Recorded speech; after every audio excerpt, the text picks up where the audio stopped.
Howdy. So, quick question. How many times have you looked at the Federalist Papers, and what exactly do we see value in today in revisiting the thoughts of the Founding Fathers? Well, I actually think that there's quite a bit.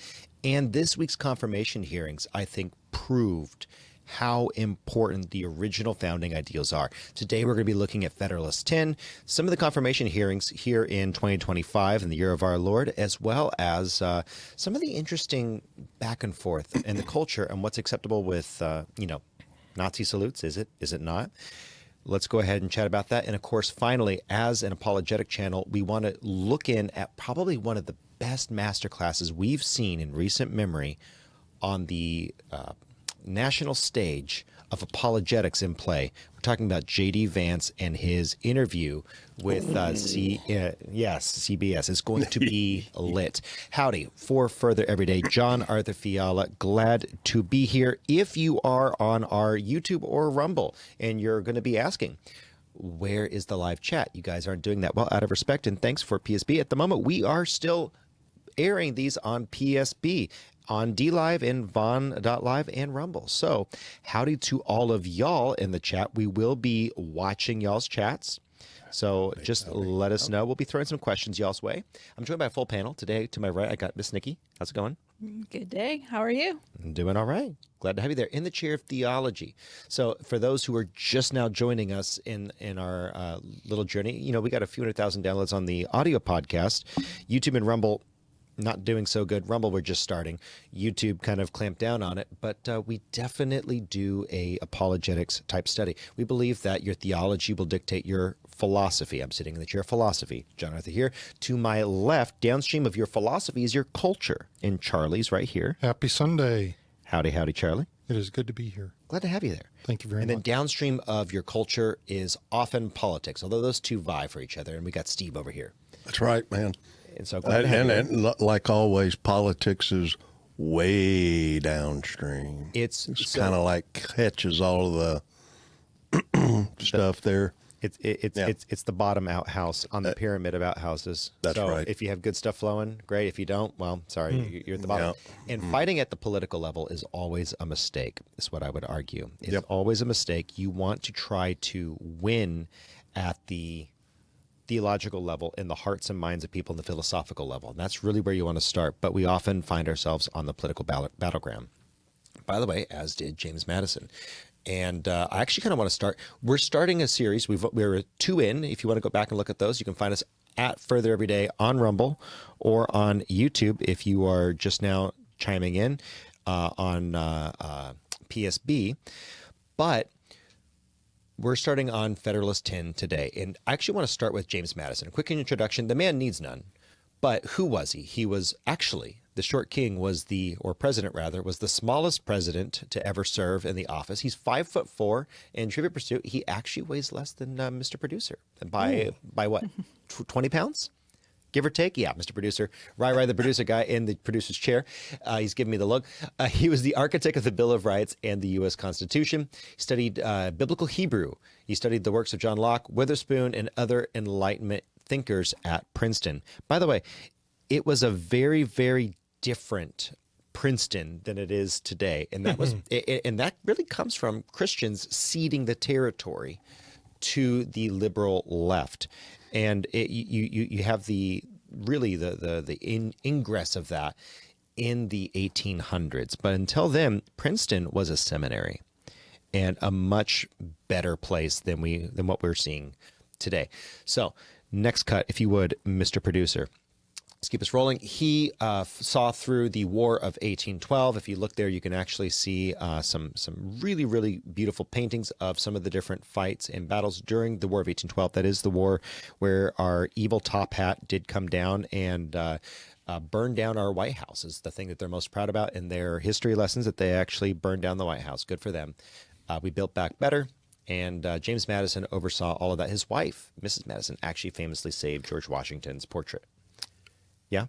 Steve? Was that the only Build Back Better that happened? Oh, no, but it was definitely significant. But it was way prior to. Yeah. That was a prior. Okay. Yeah. Okay. Yeah, it was I like just checking on like the OG Build Back Better. Okay. If you're referring to Biden's. So Yeah, no. well, I was just wondering. Correct. So we've all read it this last week. What would you summarize Federalist number 10? What was Madison's rough point? He published Federalist 10 under the pseudonym Publius, or the nom de plume Publius, along with Hamilton and John Jay. So what would be your synthesis of what Madison was trying to say in Federalist 10? Anyone care to throw in? Oh, Ladies first. I was just going to say, I know that my takeaway was the liberty of everyone in the United States, but it was really to protect the little guy so that power-hungry people did not take control. That was my takeaway. Charlie? he was addressing the issue of factions a lot. We use the word special interests today. Correct. Yep. And you know what's really interesting to me? I'm sorry, Steve. Oh, no, go ahead. It's amazing to me how much parallel there is between what we see today in our politics and what they had then in their politics. It's the same stuff, different people, different time. Do we have special interests today? Oh my goodness. Do we ever? And what do they threaten? The same things, the very freedoms that we have. Mm-hmm. Steve, any thoughts? Yeah, kind of along the same line as what Charlie was saying, is that, with Madison's big thing was he was concerned about the liberty of all of the people because of what they had just gone through. They'd just gone through the Civil War, or this war that they had with England. They've acquired all of these new freedoms and these liberties from this country, trying to start a new country, and now they're going to be worried about all of these special interests that can possibly take away the liberties that these people fought for and died for. Correct. It's fragile. So let's open up with the first paragraph. Mr. Producer, it's going to be cut 3. So, among the numerous advantages proposed by a well-constructed union, some degree, none deserves to be more accurately developed than its tendency to break and control the violence of faction. Read special interests here. The friend of popular governments never finds himself so much alarmed for their character and fare as when he contemplates their prosperity in this dangerous vice. He will not fail, therefore, to set a due value on any plan without voting the principles to which he is attached. Provides a proper cure for it. The instability, injustice, and confusion introduced in the public councils have in truth been the mortal diseases under which popular governments have everywhere perished, as they continue to be the favorite and fruitful topic from which the adversaries to liberty derive their most specious declamation. Now, what's he saying here? We have an opportunity to reconstruct. They're living under the Articles of Confederation right now. And they have an opportunity to construct a new nation. We have an opportunity to build a government that is going to reduce the viler passions of man, the desires of the individual to benefit or profit over someone else. So how do we do that? Well, go ahead and bring up cut 4, if you would, Mr. Producer.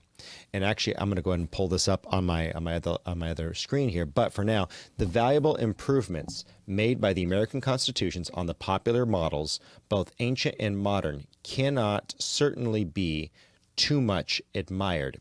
Again, there's a huge step in growth here, but it would be an unwarrantable partiality to contend that they have effectively, sorry, I'm having an issue with my eyes right now, to effectively obviate the danger of this style or this side, as was wished, expect. Here, go ahead, Mr. Producer, drag that down, make that a little bit larger for me, would you? Oh, no, never mind. You're good. I'm just having an issue right now. I've got a migraine, folks. I am so sorry. Complaints are everywhere heard from our most considerate and virtuous citizens, equally the friends of our of public and private faith and of public and personal liberty, that our government are too unstable, that the public good is disregarded in the conflicts of rival parties, and that measures are too often decided not according to the rules of justice and the rights of the minor party, but by the superior force of an interested and overbearing majority. To sum that up, what we're looking at here is we're looking at faction or special interest playing the part of effectively governance. And this is what you'll see in every democracy. It is not tenable on the long term to have a mob rule. You're seeing the depreciation and the failure of the government to effectively run itself when you have all of these small interests and these minority interests. And not minorities, don't think minorities in the perspective of or majorities versus race or as race, but rather minorities and majorities in regards to the interests of the people. Now, so can I bring something out here? Please because do. Whenever I am reading or anything is being referred to from our founding fathers, first off, most Americans are very uneducated about our history. Mm-hmm. That's dangerous. Another thing, they're very uneducated what our founding fathers were experienced with, and that was the rule of England. And England was ruled by the lords and the property owners. Not everybody had a voice. Not everybody had liberty. So there were the few that ruled and then the many that were unheard. So when you are listening to our founding fathers, it's good to understand what they were trying to prevent, and that was what they were exposed to earlier. 100%. And so how do we manage that? Well, by any intelligent person is going to define the terms when they start to lay out, we have a problem. Let's define our terms. Let's understand exactly what we mean when we say faction. And that's going to be the next cut, Mr. Producer.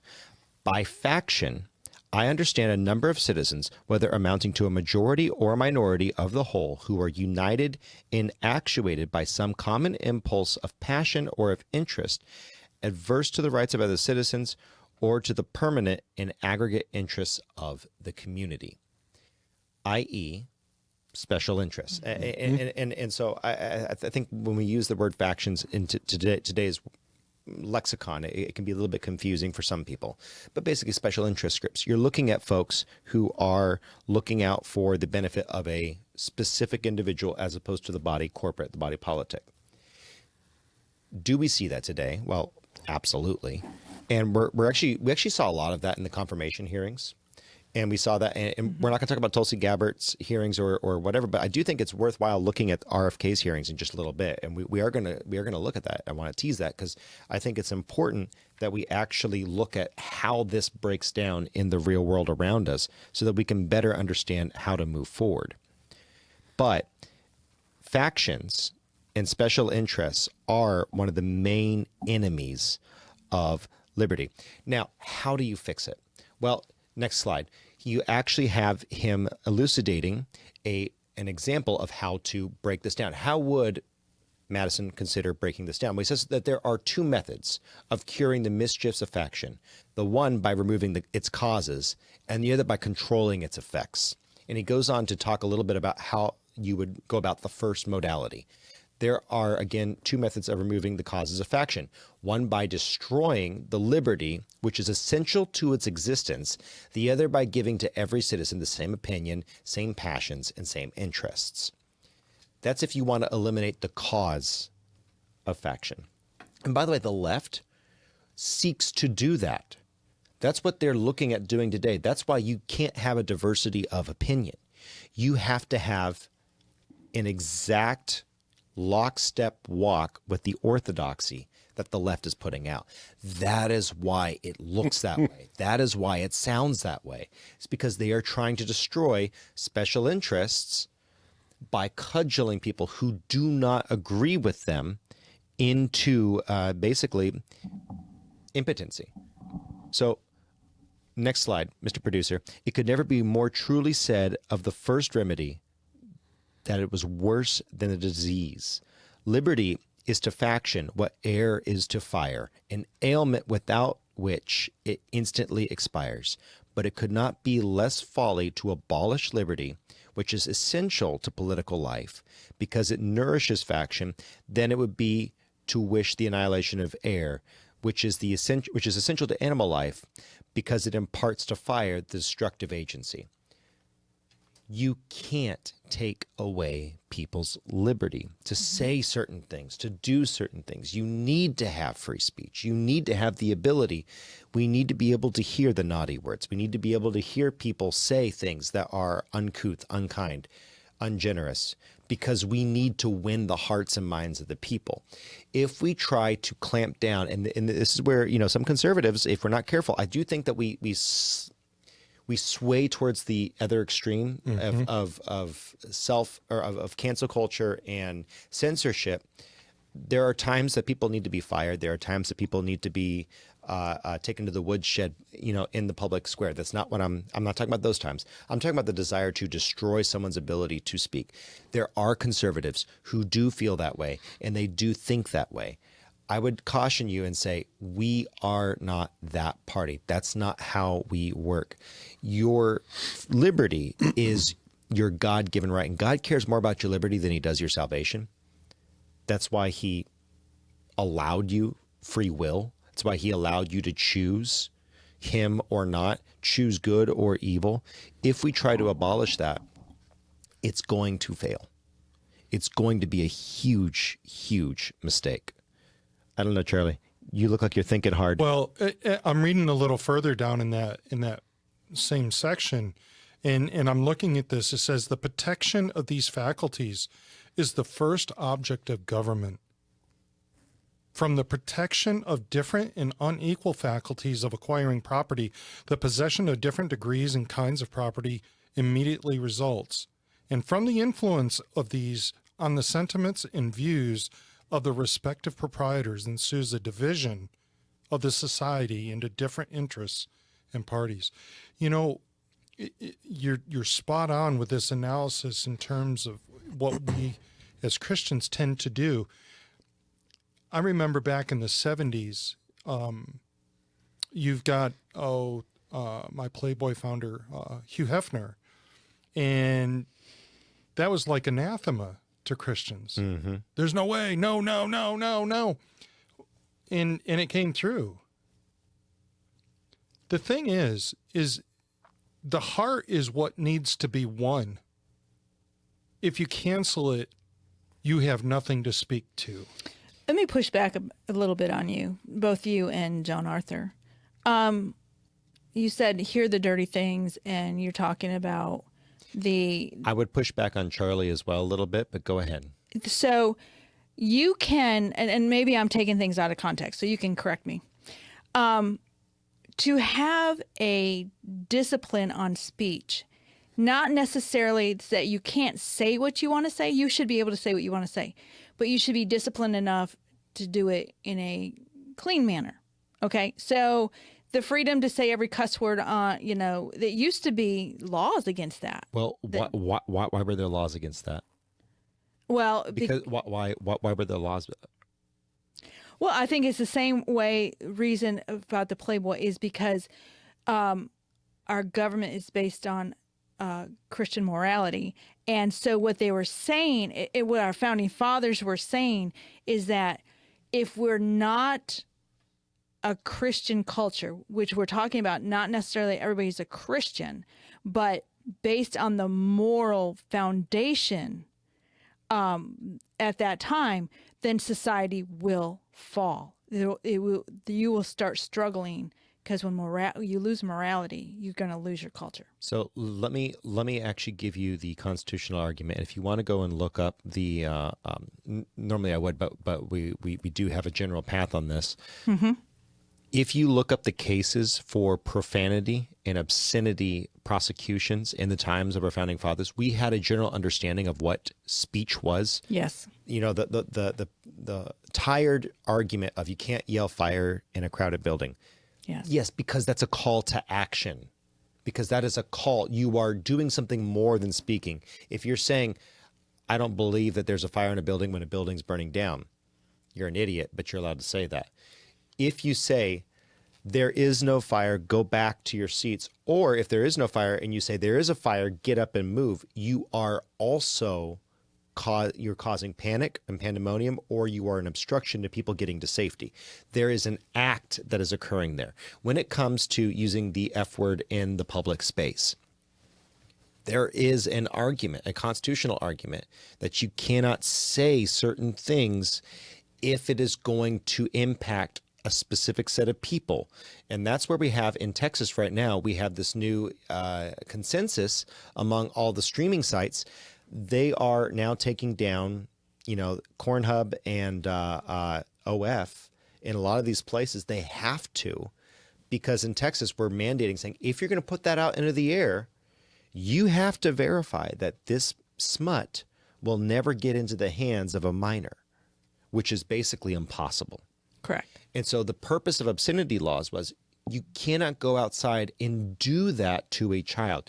You cannot say bleep, bleep, bleep, bleep, bleep, bleep to a child, because you are doing something to the young. You are doing something. And so I agree with you. When I was saying the naughty things, I was saying, I think we should allow people who deny the Holocaust to be out, and we're going to talk about that today. We should allow people who believe in flat Earth. We should allow all of these other ideas to be in the in the general ether, so that people can hear those. But if we don't, then we're squelching and we're crushing the liberty. Correct. I agree with that. I see that. So where I'm coming from, though,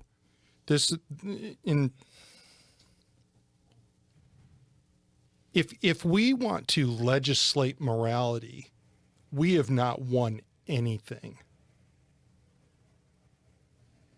Is there more freedom in more law, or more freedom in less law? That's a great thought right there. And what I'm getting at is that Hugh Hefner brought up his idea. A lot of people were opposed to that. What does that tell us as Christians? We're losing the argument. Yes. I'm not advocating that Hugh Hefner put Playboy out. That's not what I'm advocating for. What I'm saying is he's being allowed to speak something like that, just like you guys are talking about some of those things right there. What does that show us? Does that show us a need to address those things? And I would say yes, it does. That's what I'm trying to bring out. Yeah, and with every violation comes more law. And that is the nature of human governance. So if you can get us cut number 8, actually, Miss Nikki is going to read Jeremiah 17:9. The heart is deceitful above all things and desperately wicked. Who can know it? And what's the purpose of government? Go to cut 9, please. This is Romans 13:1-4. I don't know if you have that handy close to you. Yes, Let every soul be subject unto the higher powers, for there is no power but of God. The powers that be are ordained of God. Whosoever therefore resisteth the power, resisteth the ordinance of God, and they that resist shall receive to themselves damnation. For rulers are not a terror to good works, but to evil. Wilt thou then not be afraid of the power? Do that which is good, and thou shalt have praise of the same. For he is the minister of God to thee for good. But if thou do that which is evil, be afraid. For he beareth not the sword in vain. For he is a minister of God, and a revenger to execute wrath upon him that doeth evil. So you have a very different understanding of what the law and what the nature of governance is from what we see today. What we see today is a governance in that is really based on the secular humanist belief that we are not intrinsically in a Christian worldview, but rather we are in a naturalistic framework where, dog eat dog, man eat man, and we are going to have all of these different cultures kind of culminate into this, no longer a melting pot, but into this multicultural where you have all these segmented little bits, and you all have to tend to each other and be nice to each other and pretend that all of your values are the same. It's not so, and Madison didn't believe so. And someone put this in the comments section here, Carol Sorensen. Common law is based on the 10 Commandments. Yeah, absolutely, and that's where we got our law. And we're going to get to this later. We're going to talk about the immigration issue and the immigration ban, or rather the new deportations and some of the people who've lost their visas. We're in a nation not of immigrants, but of settlers. We settled this nation with a certain set of ideas, and we'll get to that in a little bit. But it is based on the Bible. It is based on British common law and on the Bible in general as the foundation. So I do think that that's very, very critical that we look at. John, I don't want to jump you too far ahead here, but Good Vibes had a very interesting thought here. Deep state is ordained by God? I have a problem with that. That is a great question. And I'd like to actually answer that a little bit further down the road. So let's hold that thought. That one. But I'm going to give you the short on it right now. God ordains wicked kingdoms and wicked regimes for his purpose. And we'll get to that. Charlie, do not let me forget that. I won't. Because that's actually going to tie in very well in the end. God does allow those things. Just because God ordains and allows something to occur does not mean that it is from God. Going to get to that. It's going to be interesting. If you bear with us, I promise we'll get there. So with that understanding that democracy cannot work, we cannot all be moving in the same direction at the same time, all with the same goals, hopes, and dreams. And Madison said it would be a terrible idea to try to do that. And that's what the woke culture is trying to do. And if you don't believe me, just look at the cancellation the moment someone says something that is the slightest bit off the base of the woke left. They will be canceled and bludgeoned and cudgeled until they match. So, and later on, Madison addressed this in his Federalist 51, which we will get to. If men were angels, no government would be necessary. There you go. Boy, no kidding. So Madison understood human nature, and that's the beautiful thing about our Constitution, is that it was crafted by someone who did understand. He did understand that human nature is inherently faulty and corrupt. So again, we've kind of defined our factions. Let's go ahead and look at Madison's delineation of the human condition. It's cut 10. So I'm going to go ahead and pull it up on my own notes here because, again, I'm having a major migraine. My apologies, folks. I got to get this close. The latent cause of factions are thus sown in the nature of man, and we see them everywhere, brought into different degrees of activity according to the different circumstances of civil society. A zeal for different opinions concerning religion, concerning government, and many other points, as well as speculation as a practice, and attachment to the different leaders ambitiously contending for preeminence and power. This is the problem with democracy. We'll keep going. Into power, or to persons of other descriptions whose fortunes have been interesting to human passions, have in turn divided mankind into parties, inflamed them with mutual animosity, and rendered them much more disposed to vex and oppress each other than to cooperate for their common good.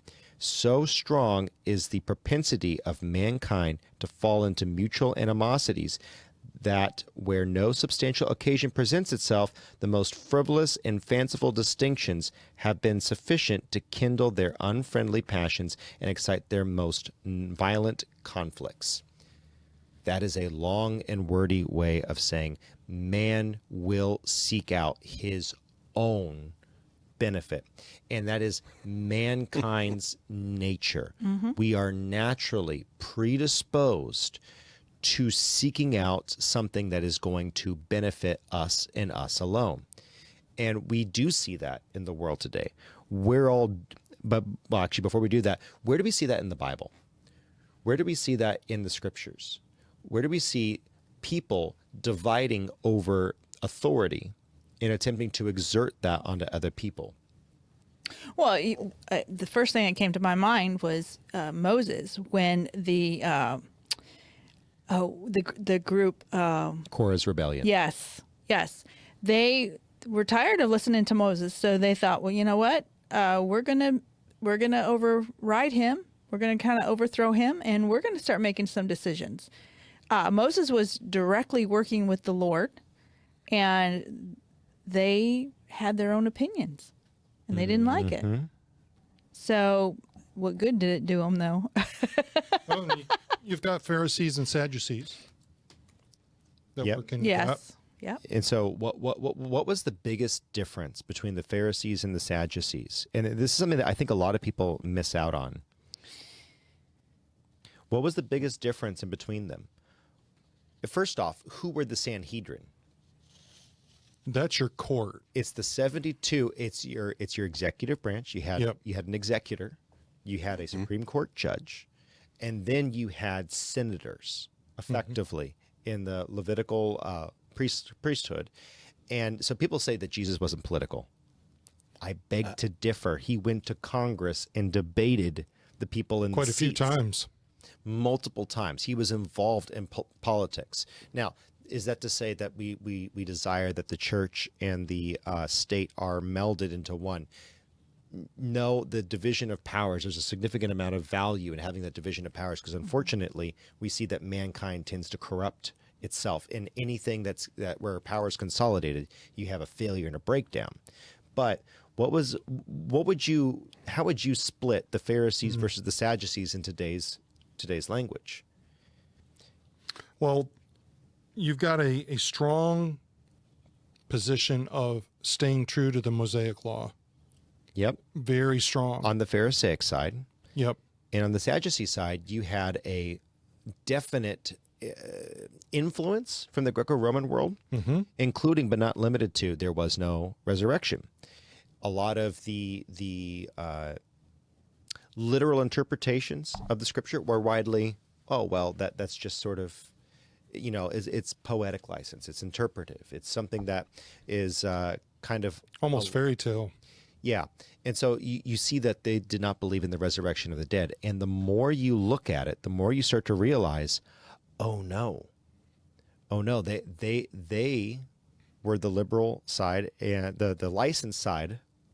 And then you had the legalistic side on the Pharisaic side. Yep. And so you had these two factions fighting. So you see that back then. And then, of course, in Madison's time, so he was a student of the Bible, and he would have been very, very familiar with that concept. But he's also looking at Shays' Rebellion, the Newburgh Conspiracy, which we talked about, where you had people inside the U.S.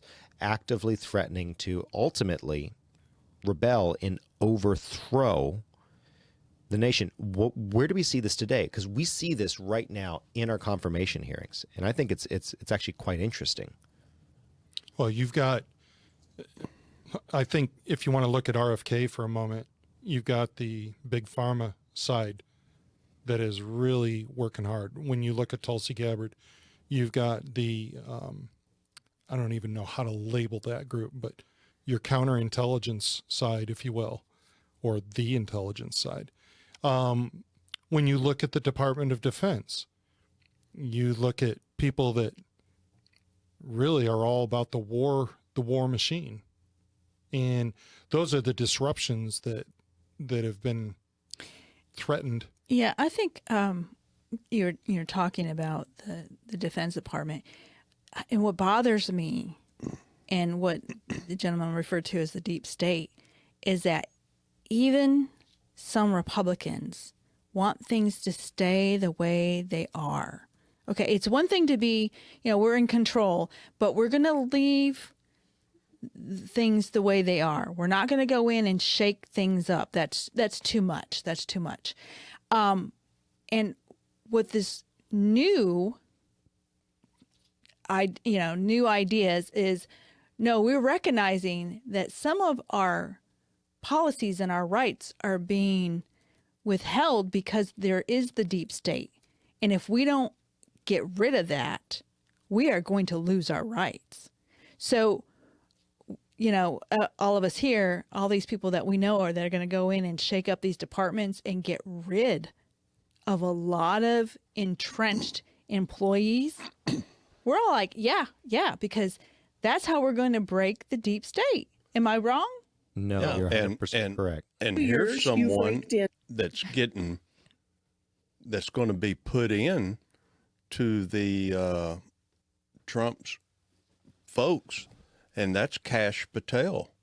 I mean, you can see how his confirmation hearing has been going. I mean, we watched that, man. They was giving him a hard time just because he's going to come in and take over. Well, I think he's going to go in and he's going to clean house. And he may reveal a lot of things that have been kept under wraps. Yes. That are not going to look good for a lot of people in the Senate and the Congress that knew what was going on and may have been behind what was going on.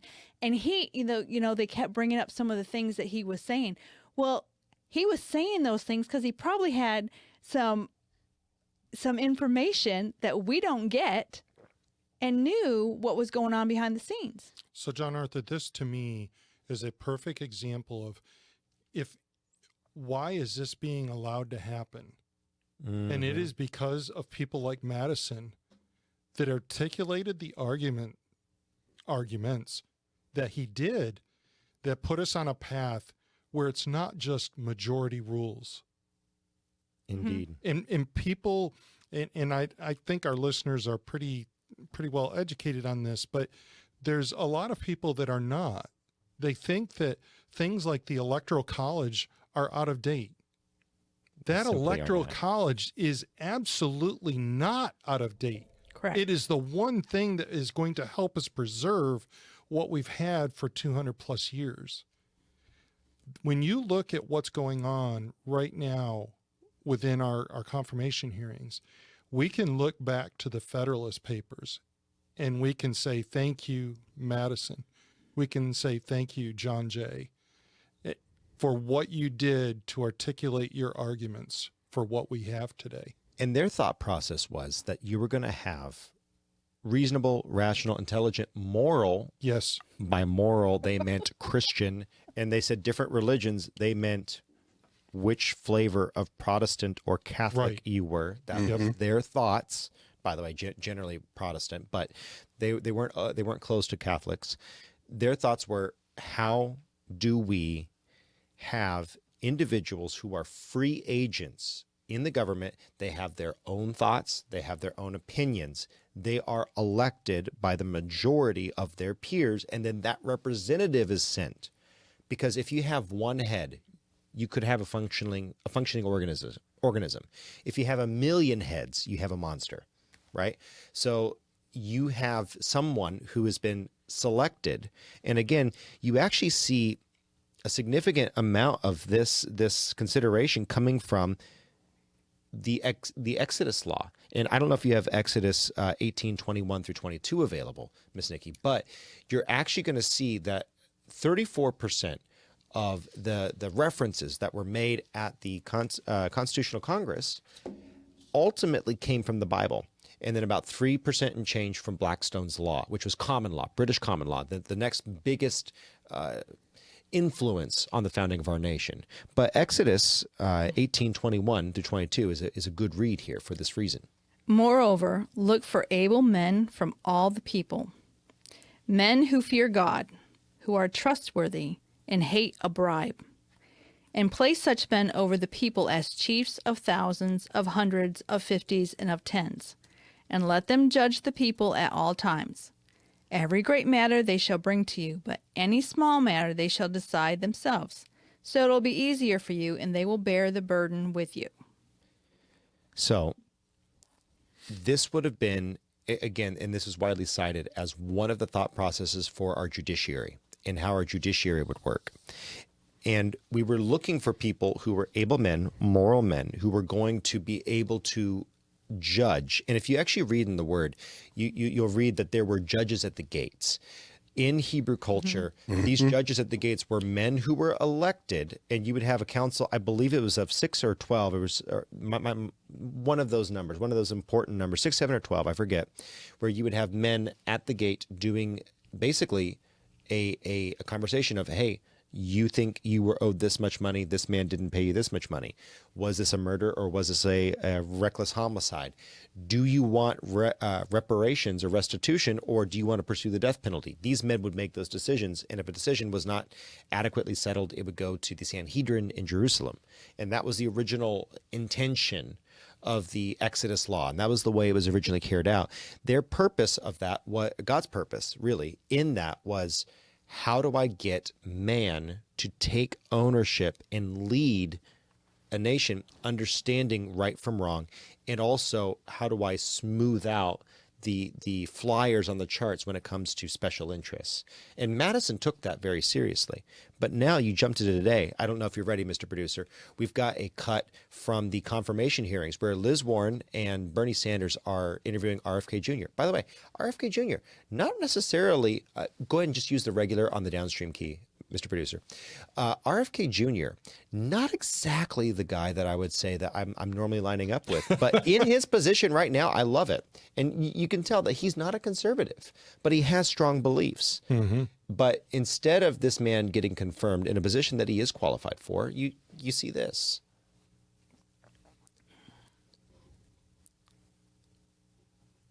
We're working on it. Downloading. Go ahead and hit play. Yep. Oh my goodness. And it's twirling. I was hoping we would have started to For buffer that. $2.5 million from a law firm called Wisner Baum.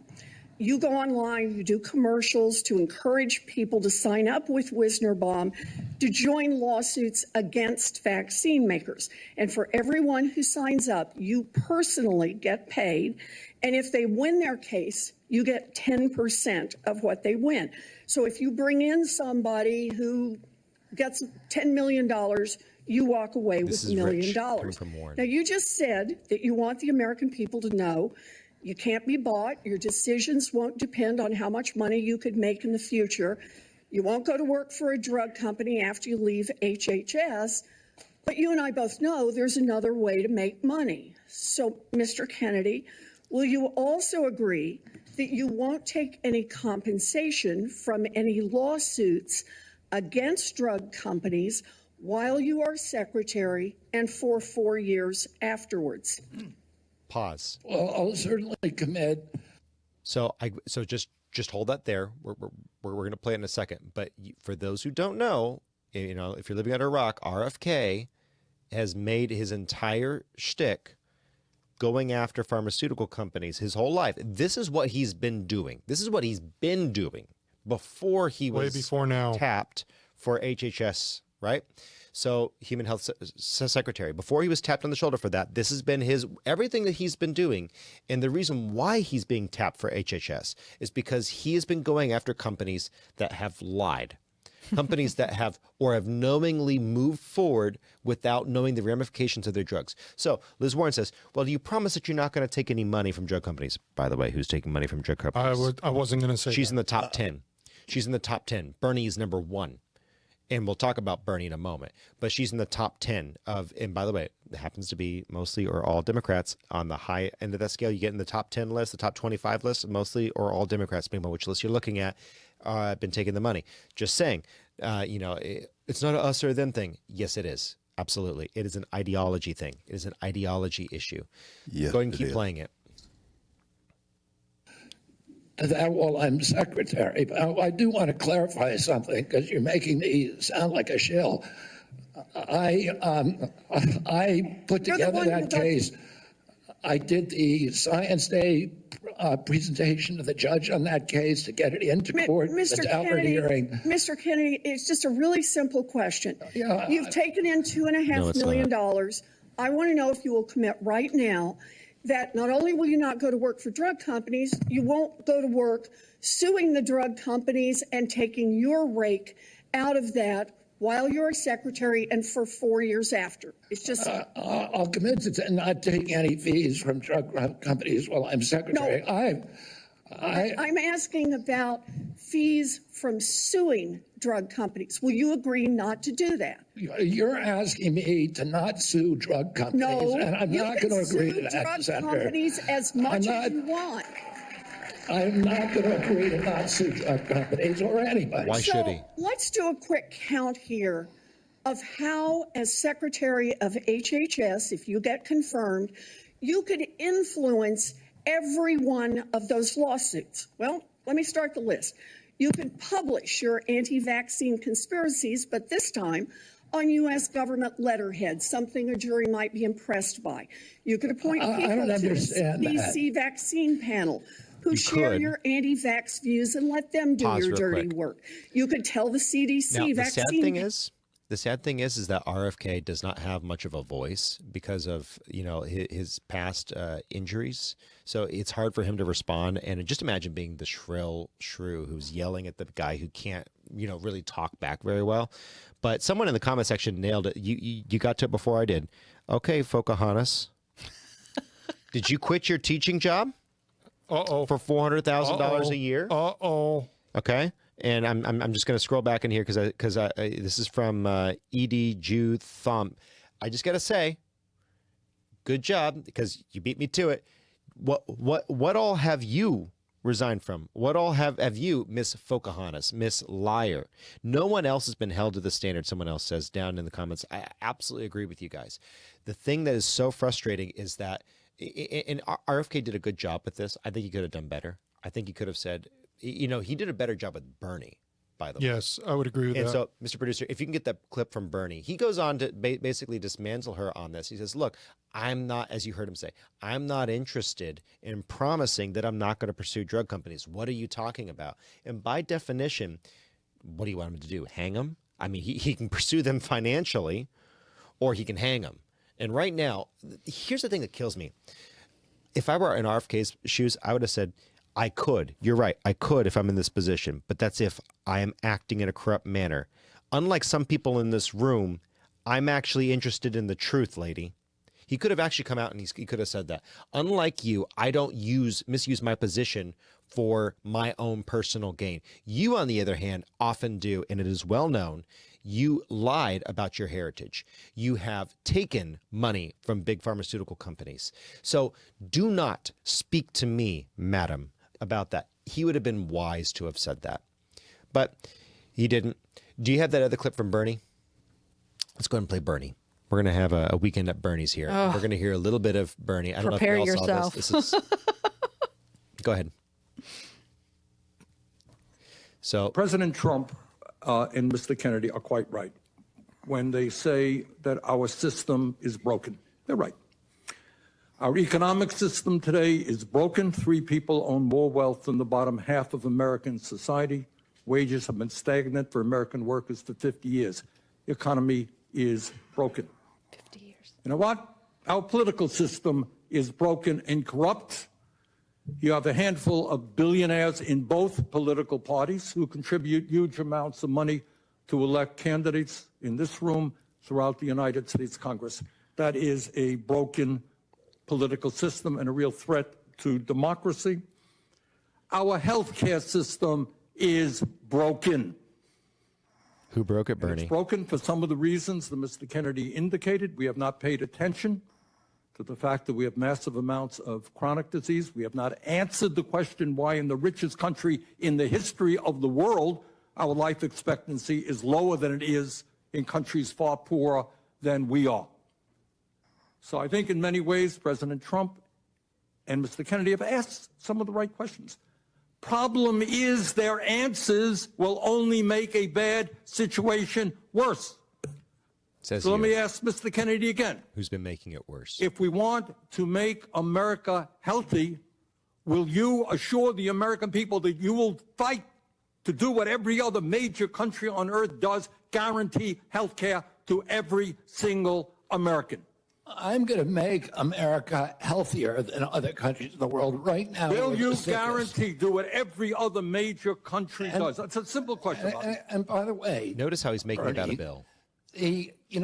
The problem of corruption is not just in the federal agencies, it's in Congress too. almost all the members of this panel are accepting, including yourself, are accepting millions of dollars from the pharmaceutical industry and protecting their interests. Oh, I thought that would come. No. I ran for president like you. I got millions and millions of contributions. They did not come from the executives, not one nickel of PAC money from the pharmaceutical industry. They came from workers. In 2020, you were the single largest because I had receiver of pharmaceutical money. Contributions from workers all over this country. Workers, you were the not a nickel from corporate PACs. You were the single largest acceptor of pharmaceutical dollars. No, from workers in 1.5 million. Yeah, out of 200 million. All right, but you have not answered. Last question. You have not answered. Oops. Owned. Thank you, Mr. Producer. So again, some notes from the chat here, which I found that were fun. Pocahontas is implying that she worked pro bono for 4 years. She's out of her mind. It's from Sassy Q. And Triple T Anon, firing squad, not hangings. We have anti-lynching laws. I agree with that. I'm good with the firing squad. But all of that to say, these people are moving for faction. This is what the founding fathers said, look, this is only going to work if you have moral people. That's why we say that politics is downstream of theology. That's why we say that. That's why as an apologetic show, we're like, look, we can fight this at the political level, and we need to. The people who say that you can't be a Christian and you can't be in politics, or you can't be a pastor and you can't speak from behind the pulpit about biblical issues. I'm not a big fan of pastors actively stumping on the open for one particular candidate. But here's the thing. You look at the folks who fought on the first grassy knoll of Concord. That was a church. By and large, the largest amount of men from one contingent from one place was a pastor. Mm-hmm. And it was the men from the congregation who shot off the first shot that was heard around the world. Those people were muscular Christians, people who, not in the bodybuilding sense, but they had actual values. They knew what they believed. Are you saying they're meatheads? No. Okay. I'm saying just checking. They're Jesus heads, which is good. That's even better. I think that we honestly need to reevaluate who we have in position. And look, and we can have a debate as to whether or not Donald Trump is good enough to pass the purity test. By my standard, 15 years ago, he absolutely isn't. By my standard of his last term, that man has done more than any Christian has in my lifetime. Well, one thing about Donald Trump is we can sit here and have a big discussion on some of his moral issues, but there's a whole lot of Congress people that we could have a discussion about their moral issues. But and most of them are Christians, yes, quote unquote. Donald Trump is a businessman. And I do understand this country is not a business, but we're doing business as a country, and we're not doing it very well. Correct. When we're paying high tariffs and we're getting ripped off. Mm-hmm. And then we have illegal people coming in here getting more money than our own people who are going through hurricanes or disasters. There's no money for them. But when you hear of an illegal immigrant getting a cell phone and a hotel. Okay, look at just like what you're saying. Okay, Donald Trump's a businessman. We've got to run our country similarly like a business. What's you good got for us? illegals coming in, okay, doing what? Getting a lot of services that they put nothing into, which basically is taking from the taxpayers, which is basically, excuse me, politically incorrect here, which is where I'm at, stealing from the taxpayers. Absolutely. Okay. Now, if you own a business and you have people coming in and taking things that are not theirs without paying and walking out the door, yeah, they're taking stuff for free that other people have done, but right. it's the same kind of thing almost to a T almost. So when we're talking about special interest, why are we making these decisions? Why is the government passing some of this medicine? Then later on we find out that it wasn't good. Why are these things happening? And that all goes back to what we're talking about. Money. And look at the tariff issue in Canada. So we just had the tariffs passed, and Trudeau has come out and said, well, now we're going to raise. We're going to get angry here. We're going to raise the tariffs to 5% or 25% rather. Well, do you guys realize how many tariffs we already have from Canada? In some cases, it's 275% tariffs on some of the paper goods and some of the farm goods that we send up there. So go ahead, raise it another 25%. Raise it 25% of your 50%. Who's going to hurt, you or us? And that's what Trump is doing. And he's coming at this from a perspective of what's good for the nation. He's a free thinker. He's an open agent. He's not attached to one of these special interest groups. And that's where we're starting to see a real chance for republicanism to shine, for this biblical governance that our founding fathers attempted to lay out for us. It's finally getting an opportunity to potentially actually see a full a resurgence and be given a real shot at working in the 21st century, thanks to Donald J. Trump. So you know what? I'm super happy to see it. God bless him, and I think he's doing a good job. It's going to get messy for a while. You're going to have higher gas prices. You're going to see things go up if Canada and Mexico hold strong for a while. I don't think they can. I don't think they can either. I think it's going to be a matter of months. That's my prediction. I just don't think they can. I think by the end of Q3, I think we're going to see most of our tariffs come down, and things are going to go back to normal. That's what happened last time with Trump. It was 1 quarter, I think, is what it was of prices skyrocketing, and then the futures and everything calmed down when the tariffs dropped. And the reason, I remember Canadians themselves are tired and burdened with the immigration issue, and so in their own country. Yes. I don't know about that. Canada is a very interesting dynamic that it has. What didn't Trudeau come out earlier a few months ago and said that we need to halt some of this immigration? Didn't he not say that? Yeah. They have on multiple occasions. They've actually said we got to pump some brakes because we can't hold. But who has been promoting that up to this point? Oh, sure, absolutely. Thank you. I'm telling you, you've got a very interesting dynamic that is happening within Canada. You've got the eastern half of Canada that is progressive to the nth degree. And then you have the western half of Canada that is not nearly anywhere near that. Which is about the most of Canada, which is that way. But what do you have in the western half of Canada? Not much. You don't. It's a lot of farmland and farmer-related people. What I'm getting at here is the immigration issue in Canada is one that you see more to the eastern half, the more progressive side. I don't think they're... You might hear a Trudeau that has come out and said we need to pump the brakes on it.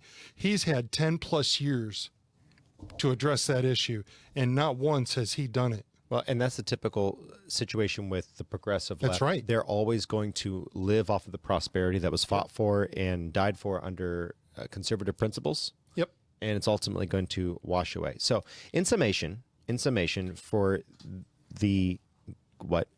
I want to take you back to what Good Vibes asked earlier. Go ahead. Yes. Okay. And the issue of the deep state being ordained.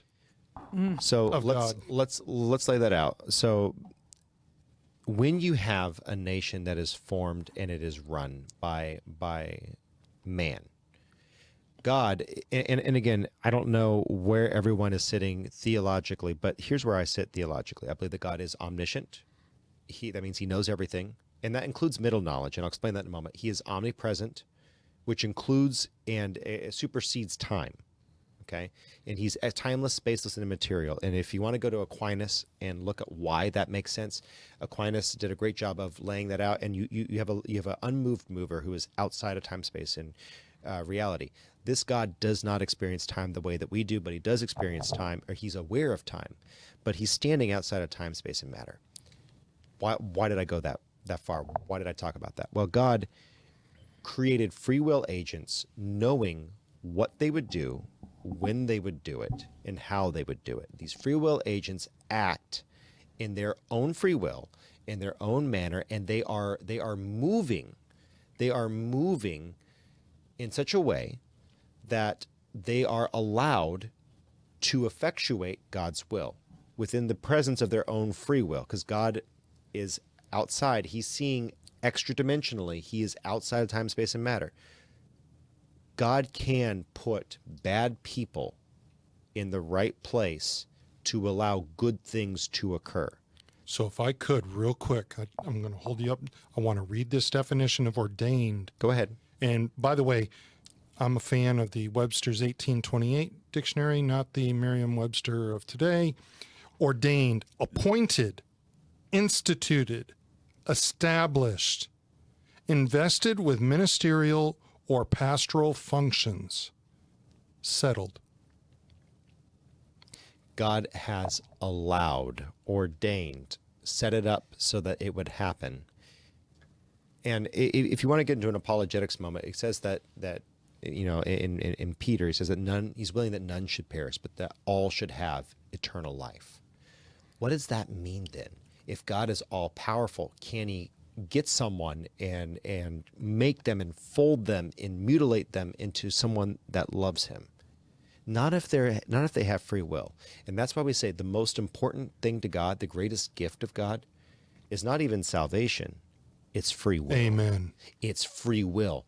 God gave you the will to choose, the will to decide. He values your ability to make your own choices more than he does your eternal state, which, again, it's going to ruffle some people wrong, but the more you think about it, just pause and think about what I'm saying. God would rather have people who love him than people who do not. So let's apply that to governance. Could God have created a world where there was no evil? Yes, but he would have had to do so without free will agents, because you see in the garden, you have Adam and you have Eve, and they are innocent, but they're not conformed to the nature in this marriage supper of the Lamb sort of way that we see as God's end result. God wants us to be one in heart, mind, and soul. We want to take on the mind of Jesus Christ. God can't create someone with the mind that he wants. He is wooing you. It is his seduction. This isn't a sexual assault, right? That this is what the spiritual realm is for God. He is wooing you. He's trying to draw you in. There are people who God knows through his sovereignty who are not going to accept him. God allows those people in the right times, places, and spaces to provide the growth for those who do come to love him in this world. God ordains even the wicked. God created even the wicked for the day of perdition. Did he create them wicked? No. That's a whole nother conversation. But we'll get to it at some point. If you want us to do that, actually, we could actually set up a Ask Us Anything at the end of this month. I think I think that would be a great that would be a great time to dig into that. Well, Charlie, type that down for me, would you please? And we'll actually put that into an apologetics queue, because I believe that is a great That's apologetic. a great question. Yeah. God created the world without evil. Free will. So someone said God created the world without evil. That's correct. Man's free will without the change in nature necessary for man to make choices of his own free will, exactly like God. That is the marriage supper of the Lamb. This is this romantic, intimate, deep connection with God. I don't say romantic in a filthy way. I mean, God desires to have a kinship and a friendship with you in a deep way, deeper than marriage itself. And he wants to woo you. He wants to win you, so that when you two are walking together in eternity, you're walking lockstep. That is the purpose of eternity. And see, that's the thing about apologetics. John Arthur. I was sitting here listening to you explain all of this and talking about it. And, it just made me think about, maybe some of the people that are listening to us, and you can maybe even make some comments in the chat if you like about this, that, if everybody can learn what it is that we're talking about and learn it just as well as we do and know everything that we do, because what we have done here on this panel is we've studied apologetics. And what got me into it the most was the time that you, Charlie, at the church that time had that gentleman show up and did an apologetics thing. And it just blew my mind on apologetics. And after that, I was like, oh my gosh, I've got to get into this. And then I started showing up to your apologetics class, and it was just something totally new in learning the Bible, the Christian Bible, apologetics. It's just an amazing thing. Next week, people are asking next week also, could Judas have been saved? That's a great question. We'll get to it next week. Actually, put in the chat down below, or better yet, head over to Rumble tomorrow. Tomorrow at 2 p.m. We're gonna be airing this in our Rumble channel at Further Every Day. Go ahead and put that in there, because it's gonna be hard for me to find your chats on DLive, Vaughn, and Rumble, and everywhere where it is on PSB. Go ahead and go over to Rumble. Comment, say for next week, I have a question, and we'll go ahead and we'll include those, including could Judas have been saved? Actually, a great topic. It is a great topic. We're going to go ahead and run that. It'll be fun. All of that to say, Madison was attempting to curve human nature through checks and balances. This is the Federalist 10. He was looking to take the natural inclination of man to seek his own benefit and protect against it. The thing that had the protection that we had was electing moral people. We need to get back to electing moral people. How do we do that? We got to change the church. We have to change the individuals. We have to change our philosophy. We have to change our own home, and our culture has to shift. Theology, philosophy, culture, politics. And over there, we also have the chair of economics. Sometimes we fill that too, because that is downstream of all of it. But that is where we have to go. Any thoughts on this before we move on to Unsinkable Sam? I think this has been a really good Steve. This has been a really good dive into Federalist 10. And I would encourage everyone that if you've not gone through the Federalist Papers, you really ought to, because you can really see how those men were trying to put together something that would last. And if you think about it, if you, Mr. and Mrs. Listener, could do something that would impact the world for 200 plus years, hello? Mm-hmm. And that's what those men did. And it's incredible. And your history, you never want to forget your history. Indeed. Speaking of history, I want you guys, and Mr. Producer, this is going to be cut number 14. Go and throw that up. There's a cat. A what? Sam. How many ships do you think Unsinkable Sam survived the sinking of? Put it down in the comment section. This is a segment of Nikki Knows Facts. Thank you, Mr. Producer. 7. So 7 is your guess? I'm going 0. You're going 0. Okay, I'm not going to ask Miss Nikki because she knows. But so I see 10 in the chat. Okay. Got to vote for 10. That's an interesting guess. We're a little bit high. Don't be cheating out there. We're a little bit high. Google is your friend. I'm kidding. Don't do that. That's terrible. But how many do you think? Mr. Producer, do you know? Yeah, you know. Okay. Oh, man. So he knows. So I'm right. 0. So, no. Oh. No. Are we ready? Drum roll, please. Miss Nikki. How many?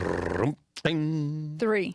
Oh, man, is that all? So the cat survived 3. Go ahead and put it up there. This is Unsinkable Sam, okay? And By the way, that's a black cat too.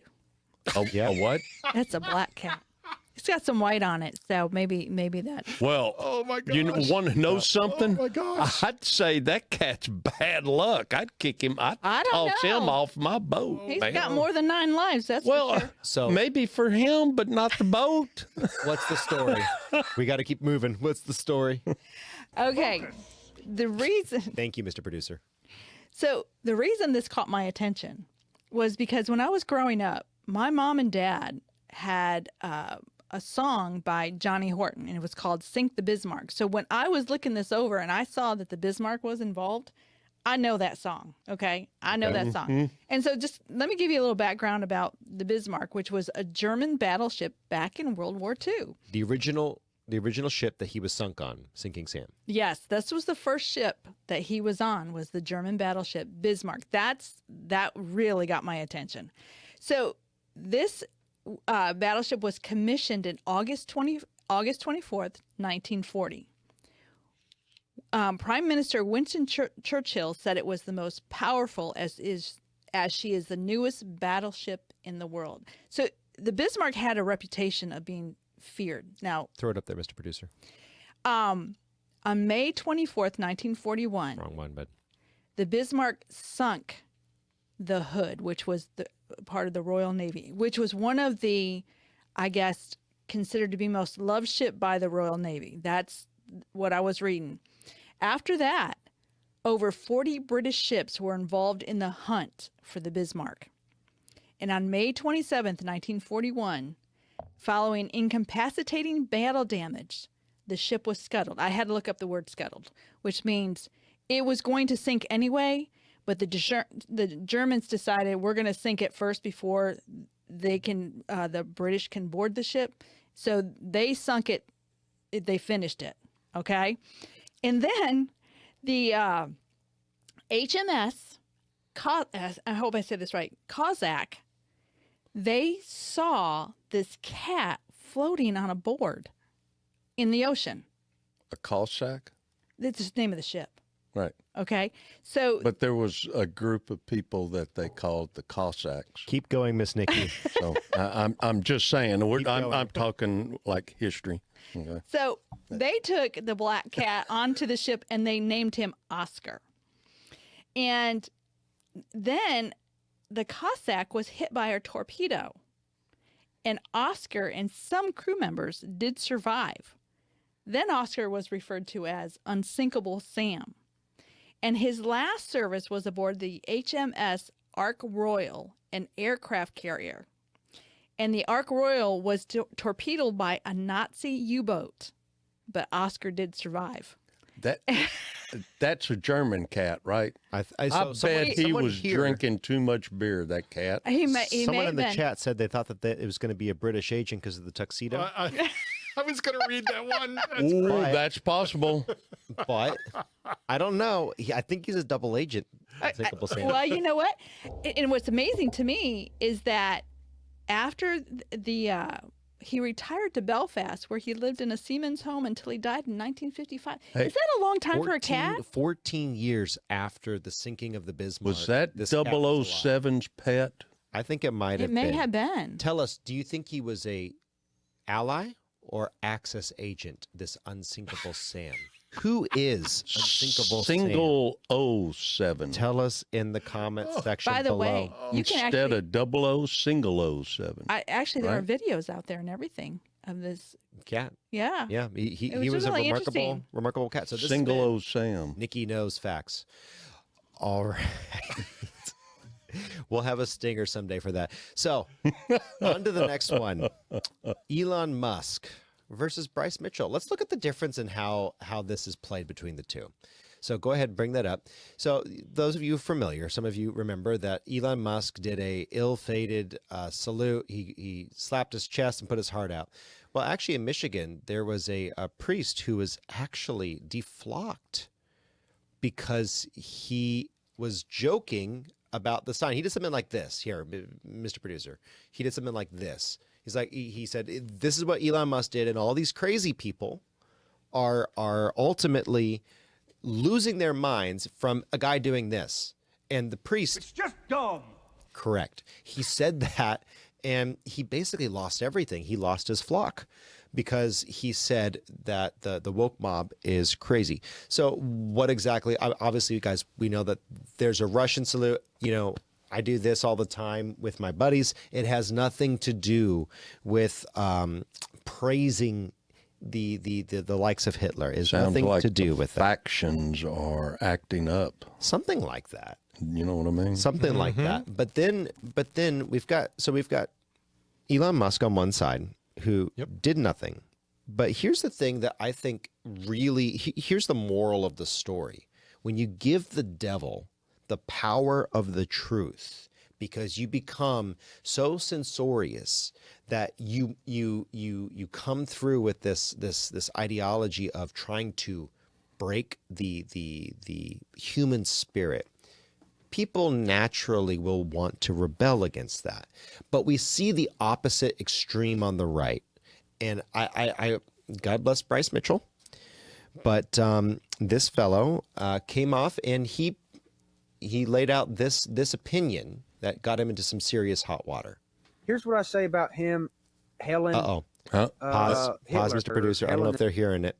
So so he laid out an opinion. You're going to have to hit the monitor all. That's okay. He came out with a bit, and linked in the description, as always, over on our YouTube and Rumble and on the podcast, anywhere podcasts are found. Bryce Mitchell came out with a little video where he said, I actually believe Hitler was a great guy. He's the kind of guy that I'd go fishing with. He's like a fishing buddy. Mm-hmm. And he says, he was just protecting his country, and he was just doing. Look, Bryce, two things can be true at once.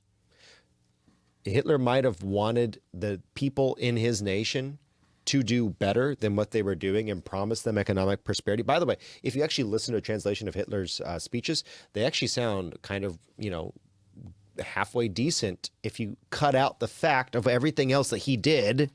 If you take everything else out that Hitler did, his speeches actually sound pretty great. Do you really think that people would have fallen for taking their neighbors out and putting them to death? Do you really think that they would have fallen for that if Hitler had come out and said that from the outset?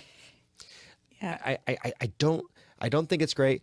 By the way, Bryce Mitchell. Not.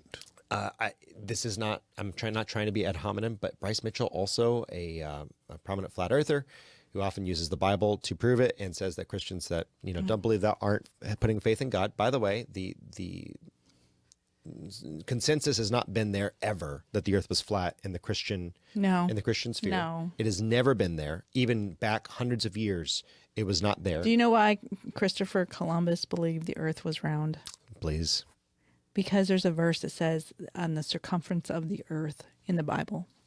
So that's why. So it was never conceded by the general populace of the Bible, of Christians, that the earth was flat, but he believes that. But so that, and also, I know it's ad hominem, but go ahead and pull up that image, not a cut, it's an image of that web page. Bring up that web page, if you will. He is not necessarily the sharpest cookie in the bin. He was doing a late night project, and if you can read that, sharp at all. He tell you the truth. He was using a drill motor in his own lap, and unfortunately, he poked through, and his nether regions were caught up in the mix. Oh dear God! And he ripped out his nether regions. So with that said, he's still. Thank you, Steve. I'm not sure what Steve's doing over there. Are you barking? He's doing. I'm using a drill motor. But you know what, John Arthur? With a half-inch drill bit. When you were talking about him, when I know that the video didn't come up, but I did listen to part of it, and he said I did my own research, and I'm thinking, buddy, how much research did you do? Where did you go? We've got the research, so we'll pull it out. Not everything that Hitler said was actually incorrect. Okay, so just going to say that, but in to that point, we here at Further Every Day, we actually have an exclusive. And Mr. Producer, you have that cut ready to go, I do believe. We actually went back in time And we kind of captured this moment. It's going to be 18, I believe. It is. We captured this moment where Hitler was told about Bryce Mitchell's thoughts. So Is this why we were saving all of our bottle caps? Yep, go ahead. Your popularity is increasing among the so-called conservatives. X is saying that you were really just a cool guy, like Elon Musk or Donald Trump. Elon even did a Nazi salute at the inauguration celebration. Surprisingly, the conservatives love you. Elon is not with us. Silly. But who is this Bryce Mitchell? My Führer, Mitchell. Mitchell is the UFC fighter who drilled a hole in his sack. He says you'd be fishing buddies.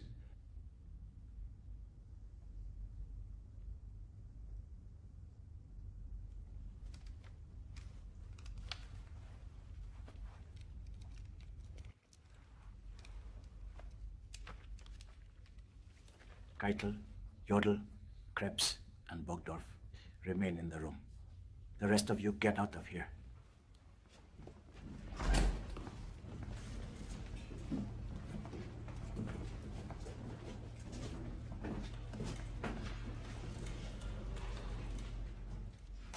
These guys on X are numbskulls. This Mitchell must be the biggest numbskull. Why do we attract all of these short bus conservatives? They belong in the ovens with the Jews. You'd think we'd get some like-minded people with the whole Gaza thing. But instead we have this buffoon Bryce Mitchell. Is he also flat Earth? My Führer, he's just questioning the status quo. You've got to be kidding me! My Führer, flat earthers are becoming mainstream. This is incredible! Don't you think he is doing me any credit by mixing me into his brand? He suffered too many traumatic brain injuries to know I'm not his friend. I would not go fishing with this useless eater. These conservatives think it's edgy and cool to say that they are like me. If you want to be an angsty teen, go date a goth girl. I have ideas for a pure bloodline, without Jews and without mental defectives like Bryce Mitchell. So just saying Hitler bad, everything that he says is not sponsored by this podcast. But with that said, I'm just going to say his words, not our own. You probably don't want to necessarily use Hitler to make your points. If you believe something that he said, you probably want to make the point another way. With that said, he was a patriot. He was someone who believed in his own country. And, you should be able to say those things. I totally agree. However, saying that he was probably a fishing buddy would not be the best response in the world. No. So reality check. Go ahead and pull up cut number 19. If you actually look at, due to the backlash, he did pull back on this, and he says, my sincerest apologies on X. And look, I'm not here to cancel anyone, but I would say go ahead and bring up cut 20. I'm not even dealing with the Holocaust. I'm dealing with the work of Joseph Mengele and all of the other people that worked underneath him. I'm not even going to comment as to the 6 million Jews, the 6 million other minorities, the tens of millions of soldiers who died. It's just not a great comparison to make. I generally avoid aligning myself with someone who does bad things. I generally avoid. If you look at the work of Mengele and some of these other people, they were actually stimulating small children and timing the responses that they had arousal. Like that was all happening underneath Hitler's umbrella. So here's what I would say. You are not a Nazi if you're a conservative. Falling underneath that is not beneficial. It is not a good thing to fall underneath it. Just because they call you it, and we can kind of, puff our chests and, beat our breasts and say, oh yeah, well, I'm going to be more of a Nazi than you ever. I don't think that's valuable. We have the truth on our side. And when people go and they say that this is a Nazi, that's a Nazi, and it loses all of its frame of reference, I think it's important to remember that there is actually something that did happen. And it's not a great use of your time or ability or what's the right word? Your credibility cachet to align yourself with Hitler. There are a lot of other better means. So I'm sure Bryce is. Someone says I'd like to go fishing with Bryce. I'm sure Bryce is actually a great fishing buddy. I bet he knows some good lures. But with that said, I do think Christian cancel culture, conservative cancel culture should be generally canceled. We should generally allow people to change their ways and do everything else differently in the future and not hold their past against them. So that's not what we're about here. But I do want to say, I do think that I think Hitler doesn't like Bryce Mitchell, and well, then again, he is dead. So moving on to the next issue. Best apologetic that we've seen in recent memory. Someone's asking what the topic is for this episode. We're moving into the next segment here. Best apologetic we have seen in recent memory. The best use of defending the faith, having a good response, was J.D. Vance and his interview with CBS. And frankly, I just think he nailed it. He absolutely nailed it. Do you have that clip pulled up, Mr. Producer? It's on the, yep, exactly. Go ahead and bring that up for us if you would. And we're going to go ahead and listen to it, and we're going to pause and play it until we get to the end here. I think this is worth a listen if you haven't already listened, and we're going to add a little bit of commentary in here. Another area that you campaigned on quite a lot, and there was a flurry of activity on, and that has to do with immigration. Sure. The U.S. Conference of Catholic Bishops this week condemned some of the executive orders signed by President Trump, specifically those allowing immigration and customs enforcement to enter churches and to enter schools. Do you personally support the idea of conducting a raid or enforcement action in a church service, at a school? Well, let me address this. Of course, if you have a person who is convicted of a violent crime, whether they're an illegal immigrant or a non-illegal immigrant, you have to go and get that person to protect the public safety. That's not unique to immigration. But let me just address this particular issue, Margaret, because as a practicing Catholic, I was actually heartbroken by that statement. And I think that the U.S. Conference of Catholic Bishops needs to actually look in the mirror a little bit and recognize that when they receive over $100 million to help resettle illegal immigrants, are they worried about humanitarian concerns, or are they actually worried about their bottom line?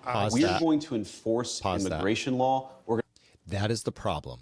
That right there, go ahead and leave it up. That is the problem with this idea that somehow we can do a private-public partnership between the government and between the church. I do think that it fails, especially because it waters down the church's message. I think the church should be free and clear of the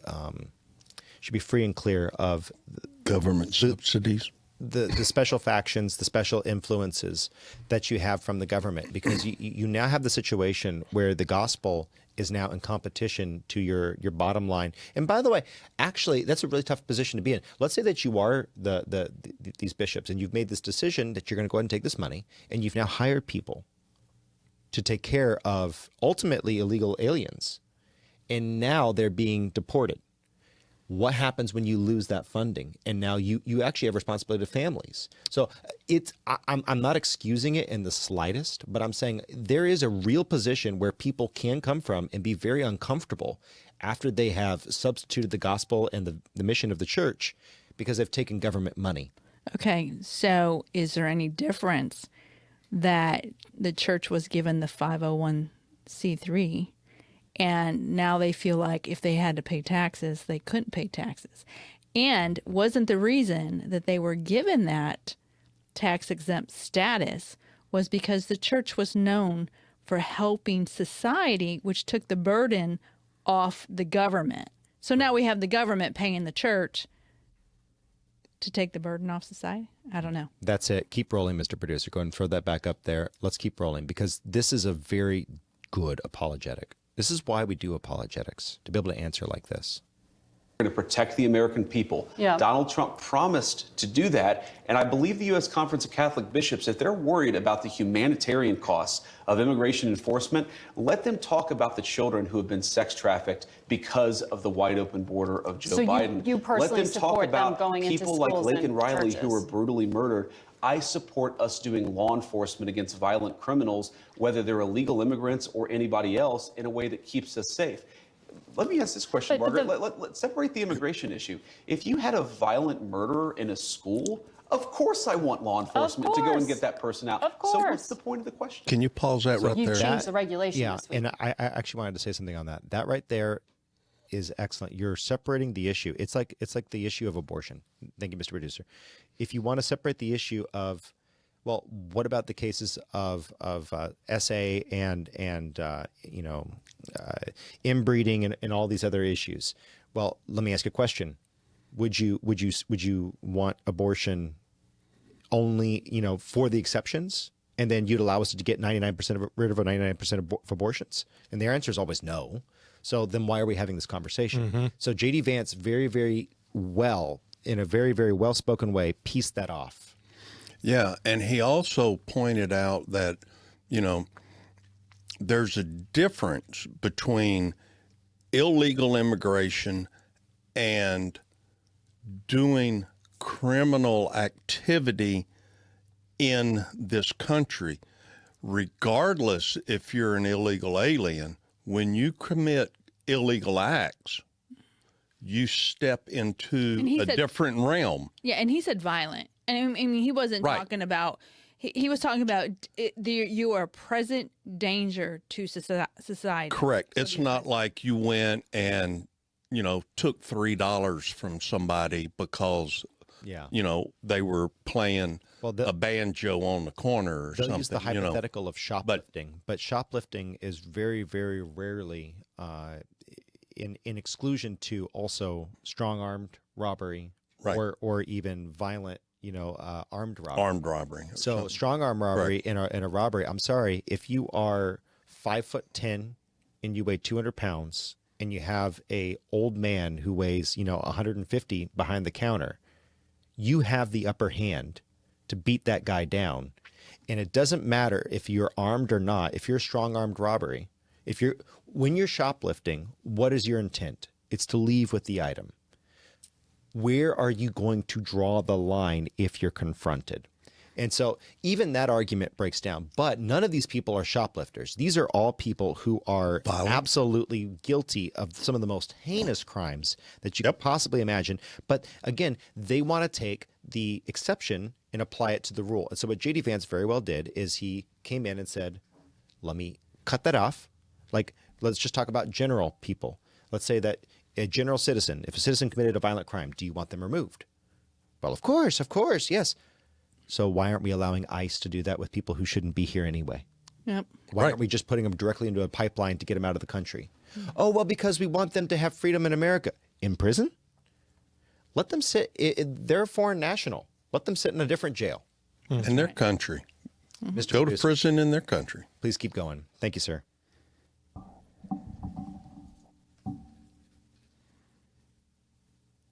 That's the point of the question. Exactly. Giving the authority to go into churches and go into schools. We empowered law enforcement to enforce the that law also everywhere has to a protect knock-on Americans. Effect, a chilling effect, arguably, to people to not send their kids to school. I desperately hope it has a chilling In the effect on churches, illegal immigrants you think the coming U.S. into our Conference country. of Catholic Bishops are actively hiding criminals from I think the U.S. law Conference enforcement? of Catholic Bishops has frankly not been a good partner in common sense immigration enforcement that the American people voted for. Go to the point. And I hope, again, as a devout Catholic, that they'll do better.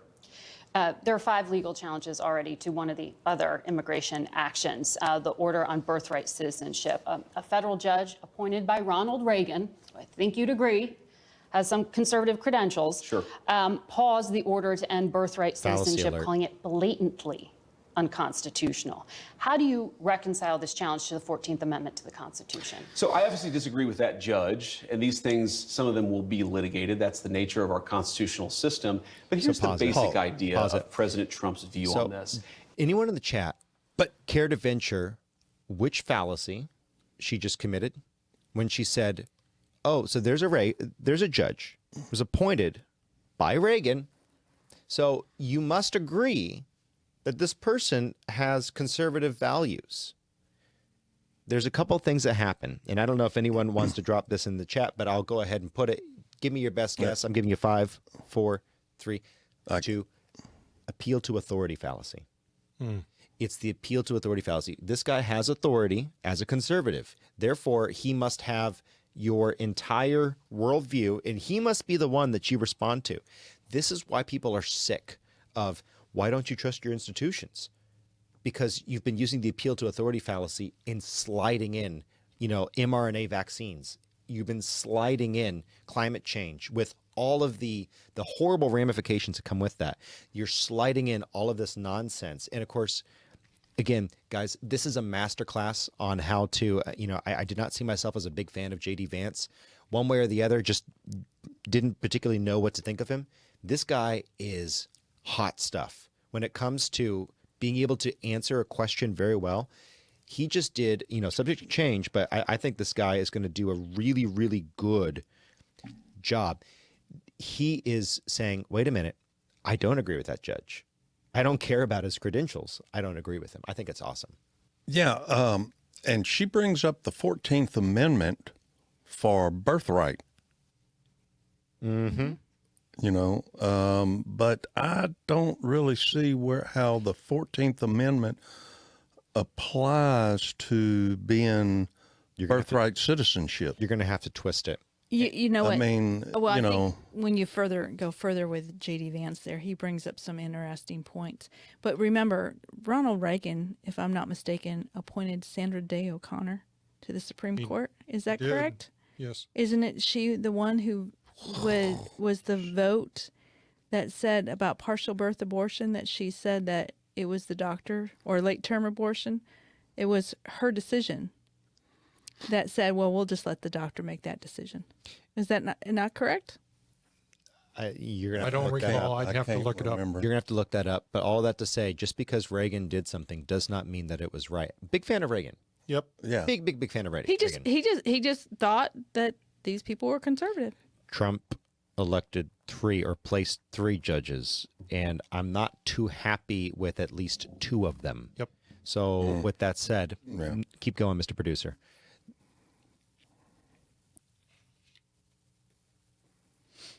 Man, we got to get If you better. are a lawful permanent resident or a legal immigrant who plans to stay, your children, of course, should become American citizens. But let's say you're the child of an ambassador. You don't become... But that's not part of it. Well, that There's is already a that is carve-out that is having an to do important with kids of principle. diplomats. But we're saying that carve-out should apply to anybody who doesn't plan to stay here. If you come here on vacation and you have a baby in an American hospital, that baby doesn't become an American citizen. If you're an illegal alien and you come here temporarily, hopefully, your child does not become an American citizen by virtue of just having been born on American soil. It's a very basic principle in American immigration law that if you want to become an American citizen and you've done it the right way, and the American people in their collective wisdom have welcomed you into our national community, then you become a citizen. But temporary residents, people who come in here, whether legally or illegally, and don't plan to stay, their children should become American citizens. I don't know any country that does that or why we would be different. Oh, well, this is a country founded by immigrants. Well, this is a country founded by... This is a very unique country, and it was founded by some immigrants and some settlers. But just because we were founded by immigrants doesn't mean that 240 years later that we have to have the dumbest immigration policy in the world. No country says that temporary visitors, their children, will be given complete access to the benefits and blessings of American citizenship. America should actually look out for the interests of our citizens first, and that means, again, if you're here permanently and lawfully, your kid becomes an American citizen. If you're not here permanently, if you're not subject to the jurisdiction of the United States and don't plan to be, why would we make those people's children American citizens permanently? That's a very good I want to question. ask you about refugee admissions, which were just Pause suspended that. by the president. And she didn't want to answer it. Nope, and she just moved on. Yeah, she and had to. I would have asked her one other question. So, Margaret, your parents are billionaires. If my wife and I come in and we have a child in your home, I'm assuming we're afforded all the rights of your home? Correct. It's just a stupid argument. It's just dumb. It is dumb. It makes no sense at all. And what really aggravates me is that when you... Why is it, folks, that we can't have some common sense And honestly, it's not because it's about common sense. It's about agenda. It's about agenda. It's about a religious belief system, and the secular human belief system in the new age focused quasi secular humanist belief system is strong in our government right now. They want to rewrite reality. Yes. And unfortunately, once you start to rewrite reality, you've got to understand something. If you divorce yourself from reality, you divorce yourself from the author of reality, who is God, and you lose all of your moral high ground, your moral standing, and your ability to make good decisions. And there's just some arguments that the left and the woke culture, they're not sustainable. Their arguments are not sustainable. And I think that the reason that the conservatives are taking high ground is because they've learned to articulate and prove that common sense is the way that we need to go.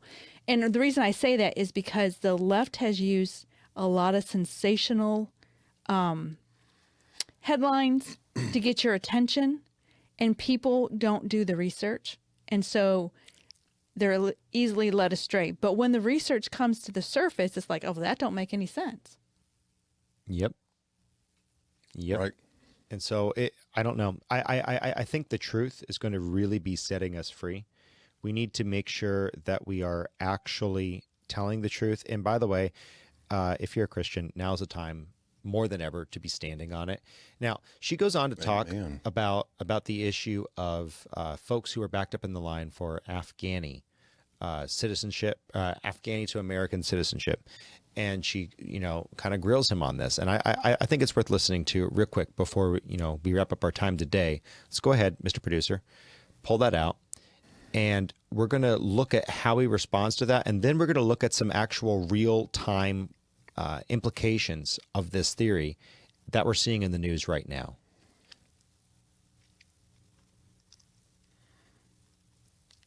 Mr. Octopus has Producer. Nothing to do with the U.S. border. Refugee screening takes 18 to 24 months to go through. They are heavily vetted. Left literally at the airport this week were thousands of Afghans, some of whom had worked with the United States government and were promised to come here. When you talked to us in August, you said, I don't think we should abandon anybody who's been properly vetted and helped us. Do you stand by that? Well, Margaret, I don't agree that all these immigrants or all these refugees have been properly vetted. In fact, we know that there are cases of people who allegedly were properly vetted and then were literally planning terrorist attacks on our country. That happened during the campaign, if you may remember. So clearly not all of these foreign nationals but there are have been properly 30,000 vetted. people in the pipeline, Afghan refugees. But my primary Stand by concern it? as the vice president, Margaret, is to look after the American people. And now that So we no. know that we have vetting problems with a lot of these refugee programs, we absolutely cannot unleash thousands of unvetted people into our country. These It's people are not vetted. good. These people are vetted. Just like the guy who planned a terrorist attack in Oklahoma a few months ago, he was allegedly properly vetted, and many people in the media and the Democratic Party said that he was properly vetted. Clearly he wasn't. I So don't pause. want my children to share a neighborhood with people. Okay, so he's about to make he's in the middle of making a great point, and I'm sorry to interrupt Vance, but he does say something. I'm going to ask you, Mr. Producer, to scrub back just 5 seconds in a moment. But where he goes with that is he totally dismantles and disarms. Did you see what he did there? He said, you're saying that because these people have been vetted in the past, I have to accept now with new information that you're moving. By the way, this happens in the Christian world. If you are, again, unapologetic Christians here, we're just going to say, if you're not, hey, welcome for the ride. People say all the time that the Bible is inaccurate because of X, Y, or Z. Guess what is thousands of years old and has always come out on top of the David is not real. King David's not real. We have archaeological evidence that King David is real. The Jews couldn't have possibly, or the Hebrews couldn't have possibly kept those records for so long. Now we have the Leningrad Codex matching up with the Dead Sea Scrolls. We're talking down to the very word. Yes, there are copies of the Dead Sea Scrolls where there are scribal errors. Guess where those Dead Sea Scrolls weren't? In circulation. So with that said, there was a strong rigor though, and you see this incredible lineup. You will see, if you go look up, there are cases where scrolls weren't destroyed, typically they were, that had a scribal error where the scribe was looking at the word,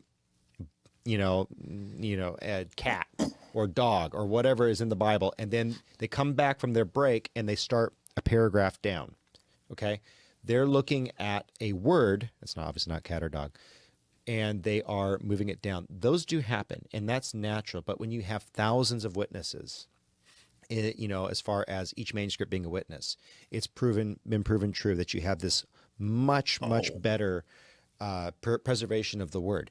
All of these different instances where they come and they attack the scripture, they come and attack your view on immigration. What do? Pause. Just because an expert has verified this does not mean that I have to accept it, especially because your experts have been wrong. This is such a great, fantastic takeaway. This is just good. It's common sense, but common sense is no longer common. And so for those of you scratching your head wondering why I'm so excited about this, it's nice to see a vice president who actually has his head bolted on. And it's such a low bar, but Vance very much clears it. And I think an example to think about is if a plane has a failure and it crashes, what do they do with those planes?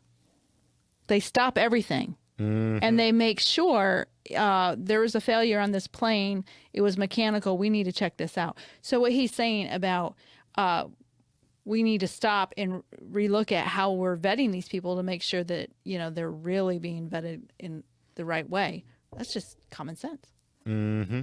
And so we just have to pause and wait. And so it's just a joy to see some wisdom actually occurring in the White House. It's incredible. By the way, Further Every Day, those of you who are asking in the chat, this is Further Every Day. Welcome aboard. We are on YouTube and on Rumble, but we are currently waiting for one day at the moment until we publish those. If you're on YouTube, Rumble, or our podcast, if you want to interact in the live chat, please come on over to the PSB where the water is warm, 1 to 3 p.m. on Central Time in just every day on Sunday. We keep the water real warm here. I don't want to know about PSB. you keeping the water warm. Please go ahead and play the next video. And it's not downstream. Mr. Producer, just focus. Mr. Producer. Okay, let's finish this clip. Politically incorrect. And we're going to keep, always. What am I going to do with you, Steve? Vetted. Keep and me many around for people the in good media times. And the Democratic Party said that he was properly vetted. Clearly, he wasn't.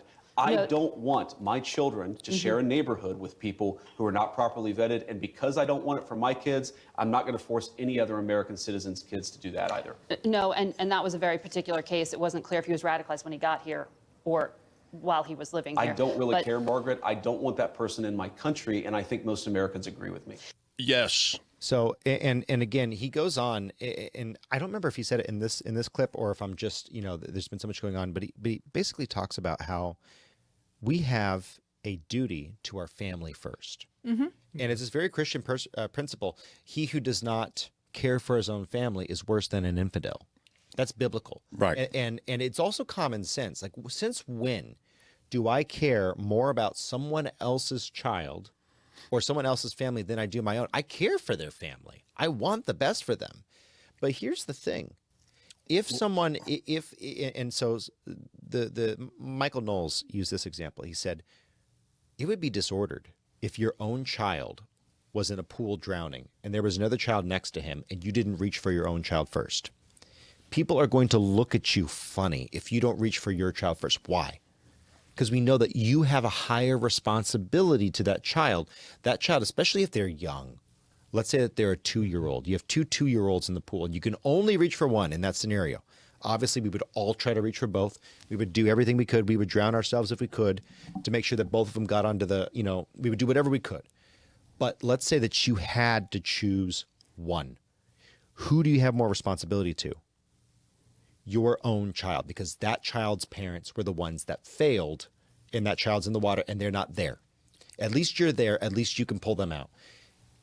In the case of your giving a posterity to your children and to your grandchildren, do you have any liability to some person in another country who does not want to assimilate in many cases over your own children? When is this become the standard? Yeah, this is all about power. This is all about let's let the immigrants into the country illegally and let them vote for us and we'll stay in power. That's what this is about. This is not about what's good for America, because this is not good for America. Well, you know something, John Arthur? Yep. If you follow, and it's just like everything, if you follow where the money goes, you will find all of the bad actors. That's it. You know, all the money flows downstream, and it all goes like this. Ooh, just like it does to funnels. And it goes to certain individuals that are creating all of these problems, and it goes right to all of the bad actors. Yeah. Yep. And you can figure it out real quick, Well, John and Arthur. we have to ask ourselves, why do we have the dumbest immigration policies in the world? It's because people do not like America. There are people who are, yep, that's it, Mr. Producer. People are asking the show name. It's right down there, further every day. We are trying to reach your chats.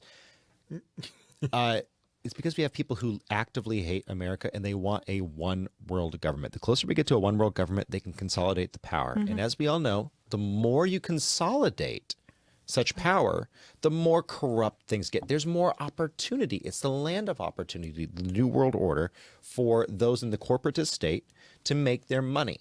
And so all of these folks who desire power, they hunger for power, they are going to want to break America, because America and its free speech, Second Amendment, all the other wonderful things that we have, that's what's standing between the world and the one world government and the tyranny that is going to come out. I'm sorry, there is a reason.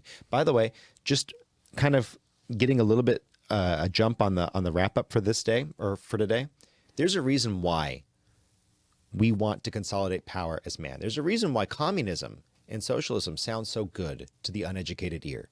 When I say educated, I like what Kitty Keg posted there. Agenda 2030. The one world government. You know, Kitty Keg, you brought up something there that a lot of people have very little knowledge of, and that is the 2030 agenda. And I appreciate you putting that in there. I think people should get into that a little bit more. If you want a taste of it, and I do mean a taste, the Epic Times did a phenomenal documentary on farming, and it all lines up with the 2030 agenda. So appreciate you posting that. Indeed. You know, I think it's going to be really interesting to see how America is involved in all of this one world government stuff, because of America is not, or this country across the Great Sea isn't really mentioned in the Bible, and how it's going to be interacting with all of that. Yes. And it's going to be interesting to see how the people in this country and this country is going to be involved in all of that and what's going to happen.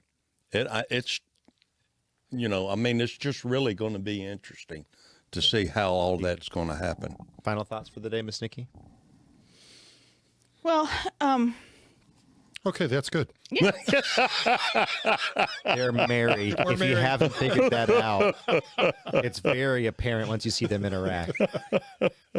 I wonder if they're still teaching the Federalist Papers in public school. Absolutely not. No. I don't get a short spade on it, but no. Well, even at all. I'm not sure even the teachers could understand it, to be honest with you. Not the blue hairs. Yeah, and I have enjoyed it, because if you can really understand why they laid down the foundation in which they laid it down, Yes. and how it protects you and your independence and your freedom, it's so important. It's just so very important. Mr. Charlie? I tell you what, we've covered a lot of material today and given, I hope we've given everybody some things to really think about. When we do this, we want to give answers, but we also want to challenge your thinking too. You're responsible for truth just as much as everybody else. We gotta vet it and make sure it's right. Mm-hmm. And I hope we've challenged you guys in that way today. I love going through the Federalist Papers. Did not go through them in school. Nope. And it's sad. It should be a requirement in school. Agreed. Mm-hmm. Yeah, and I agree with Charlie on being a requirement in school, because it seemed like all I remember on any Federalist papers in school was like maybe the first 4 or 5 at the very most, if that, or they just kind of talked about them, and you really did anything with the Bill of Rights, mostly in the Constitution, and that was it. And they give you a little bit of that. And this is the founding of the greatest country in the world. Amen.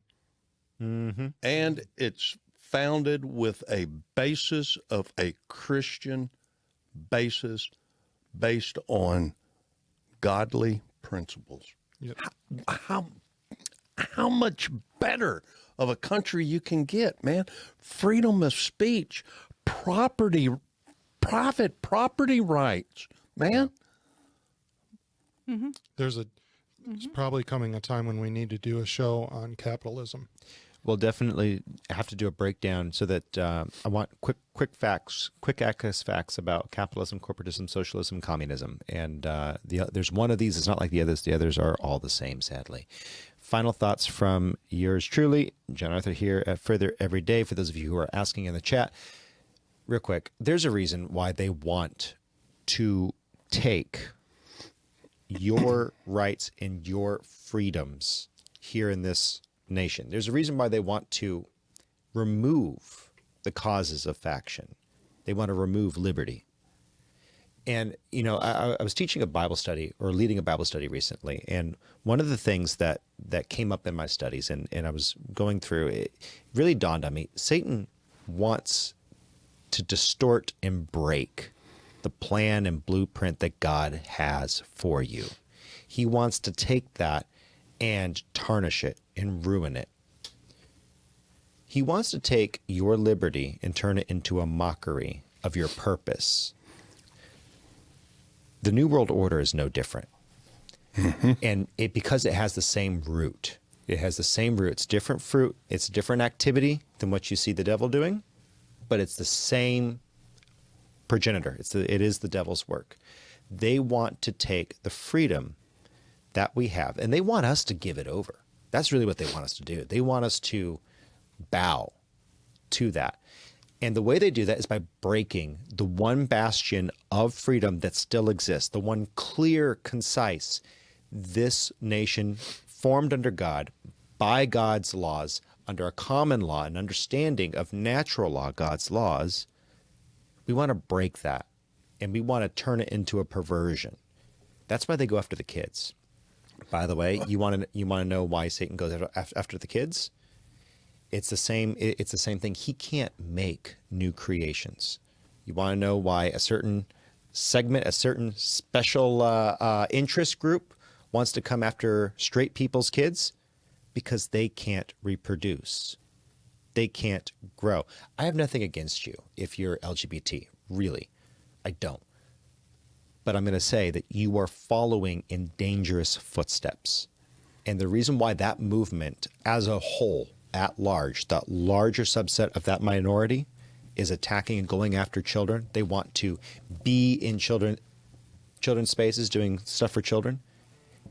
They want to pervert and twist what they cannot reproduce. That's what Satan wants to do. And that's what we're seeing in the world today. We're seeing a desire to break the freedom that we have in the United States, that which they cannot reproduce with their own worldview, the secular humanist worldview.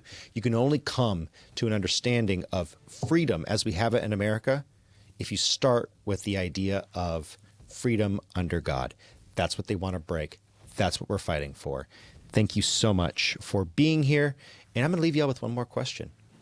Bryce Mitchell, his fishing buddy, Adolf Hitler. What's y'all's? What's your pick of a fishing buddy? If you could pick a fishing buddy. 5 seconds. I would say my son Jason. Your son. Not my husband. Man, Thank hard Mr. one. Producer. That's a hard one. Steve? I got a good fishing buddy. Oh, one. Go. I got one fishing buddy I've had for a long time. He's my hunting buddy, Mike Williams. All right. I'd have to think on that one. I don't know. I think Ape Link would be pretty awesome. You, Mr. Producer? Oh my goodness, you want to go back in history? Sure. Oh. Maybe my uncle. Maybe your uncle.